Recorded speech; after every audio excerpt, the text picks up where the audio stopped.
In 1963, prayer was taken out of school.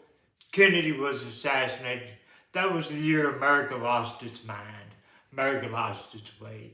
If you look at the charts, the statistics, for instance, of SAT scores, for decades, they were very steady.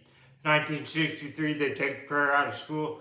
All of a sudden, they plummet to this very day. It's for the last 57 years, whatever it is, it just plummets. Murder rates go way up, drug abuse way up, single parent households, teenage pregnancy. It's so apparent, it's so clear. You take God out, and then this other stuff comes in, and then it's never good. For me, that happened in 1983 when I was 13 years old.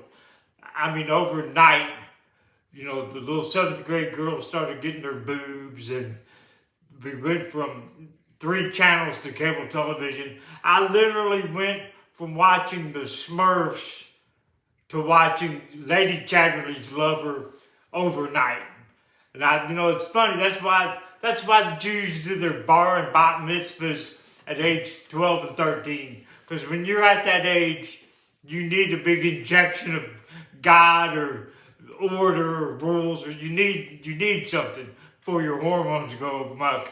And I remember sitting in church next to my girlfriend during school and looking over, and her boobs had gotten so big that there was a little spot in her shirt. And I could look through there, and I could see her cross, her gold cross on her necklace, laying against the lace of her bra. And I thought, well, you got to choose one or the other, big boy. And I chose wrong. Literally, at that moment, 1983, as a 7th grade boy, I said, you know what? I'm choosing the desires of the flesh. And it messed me up for today. That was 40 years ago. I'm 53. So for 30 years, I've been sober 10 years. For 30 years, it completely held me captive. It took me hostage. And I resisted God, and I drew near to Satan. That's the only way you can say it. Ephesians 4:27 says, don't give the devil a foothold. The enemy prowls around looking for any crack to exploit. And here's the thing. These kids today, not only do they not have prayer in school, look what they've got. The boys now have feminine hygiene products in their bathrooms. There's guns. There's drugs. I'm talking in grade school. That 1st grade kid shot his teacher. They'll probably let him right back into school. It's just so crazy out there. It's unimaginable.